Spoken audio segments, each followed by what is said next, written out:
Hello friends, வணக்கம் and welcome to my favourite recipes Tamil. இன்னைக்கு ஒரு வெரைட்டி ரைஸ்ல வெஜிடபிள் பிரியாணி எப்படி செய்து பார்க்கலாம் வாங்க.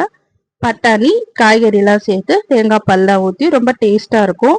பாருங்க எப்படி உதிரி உதிரியா இருக்கு. குக்கர்ல நம்ம ஈஸியா செஞ்சிடலாம். வாங்க எப்படி செய்யுதுன்னு பார்க்கலாம். இதை நம்ம லஞ்ச் பாக்ஸாகவும் கட்டலாம். மத்தியானம் சாப்பிட்றதுக்கு ரொம்ப டேஸ்டா இருக்கும். குக்கர் வச்சுக்கலாம். அதுல எண்ணெய் ஊத்திக்கலாம். எண்ணெய் ஊத்திட்டு ஸ்பைசஸ்லாம் போட்டு தாளிச்சுக்கலாம்.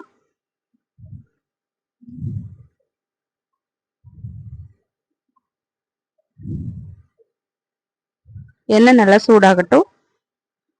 சோம்பு, ஒரு ஸ்பூன் சோம்பு, ஒரு பட்டை, ஒரு ஏலக்காய் இதெல்லாம் போட்டு தாளிச்சுட்டு வெங்காயம் போட்டுக்கலாம். 2 மீடியம் சைஸ் வெங்காயம் நீல வாக்கில் அரிஞ்சு போட்டுக்கலாம். வெங்காயம் நல்லா கலர் மாறின அப்புறமா இஞ்சி பூண்டு பேஸ்ட் போட்டுக்கலாம். 2 டேபிள் ஸ்பூன் இஞ்சி பூண்டு பேஸ்ட் போட்டுக்கலாம். நான் இன்னைக்கு 1/2 கிலோ பாஸ்மதி ரைஸ் செய்ய போறேன். ஸோ அதுக்கான இன்க்ரீடியன்ஸ் வந்து டிஸ்கிரிப்ஷன் பாக்ஸில் கொடுத்துருக்கேன், செக் பண்ணிக்கோங்க.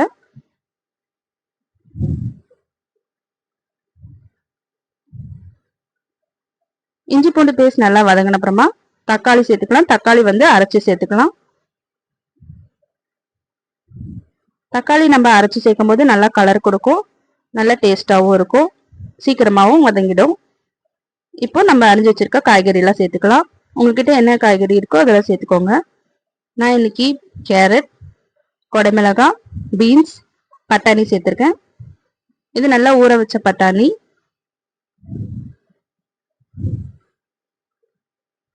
இப்போ இது சேர்த்துட்டு இது நல்லா வதக்கிக்கலாம். இப்போ மசாலாலாம் சேர்த்துக்கலாம். 1 டேபிள் ஸ்பூன் தனி மிளகாத்தூள், 2 டேபிள் ஸ்பூன் தனியாத்தூள், 1 டேபிள் ஸ்பூன் கரம் மசாலா, இதுக்கு தேவையான உப்பு சேர்த்துட்டு இது நல்லா நம்ம வந்து வதக்கிக்கலாம். இது ஒரு 2 நிமிஷம் நல்லா பச்சை வாசனை போற அளவுக்கு வதக்கிட்டு, நான் இன்னைக்கு தேங்காய் பால் யூஸ் பண்ணியிருக்கேன். 2 டம்ளர் அரிசிக்கு 1.5 டம்ளர் தேங்காய் பாலும் 1.5 டம்ளர் தண்ணியும் ஊற்றி நான் செய்ய போறேன். ஸோ இந்த மாதிரி செஞ்சு பாருங்க, ரொம்ப டேஸ்டாகவும் இருக்கும், நல்ல சாப்பாடு நல்லா உதிரி உதிரியாகவும் இருக்கும்.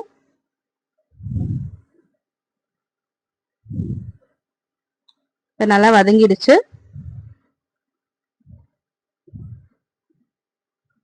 இப்போ தேங்காய் பால் ஊற்றிக்கலாம்.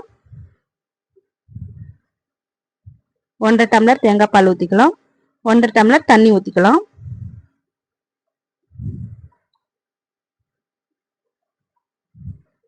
ஒரு டம்ளர் பாஸ்மதி ரைஸுக்கு 1.5 டம்ளர் தண்ணி கணக்கு. ஸோ அதுக்காக 1.5 டம்ளர் தேங்காய் பாலும் 1.5 டம்ளர் தண்ணியும் ஊற்றிருக்கேன். 3 டம்ளர் கணக்காச்சு.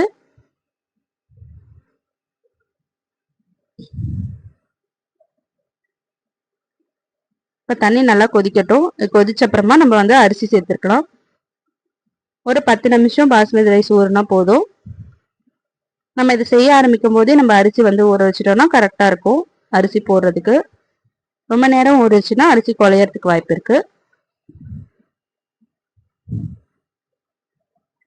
இப்போ தண்ணி நல்லா கொதிக்க ஆரம்பிச்சிடுறோம்னா நம்ம அரிசி சேர்த்துட்டு இது நல்லா மூடி போட்டுட்டு ஒரு 2 விசில் வச்சு எடுத்தோம்னா ரொம்ப சூப்பரான ஒரு வெஜிடபிள் பிரியாணி, ரொம்ப டேஸ்டி அண்ட் யம்மியா இருக்கும். இப்போ நல்லா வெந்துருச்சு பாருங்க, எப்படி உதிரி உதிரியா இருக்கு. சாப்பாடு வந்து குழையல. ஸோ நான் சொல்ற இதே டிப்ஸ் ஃபாலோ பண்ணி செய்யுங்க. சூப்பர் டேஸ்டியான வெஜிடபிள் பிரியாணி நீங்களும் செய்யலாம். நம்ம சேனலை சப்ஸ்கிரைப் பண்ணிக்கோங்க, லைக் பண்ணுங்க, ஷேர் பண்ணுங்க. தேங்க்யூ ஃபார் வாட்சிங்.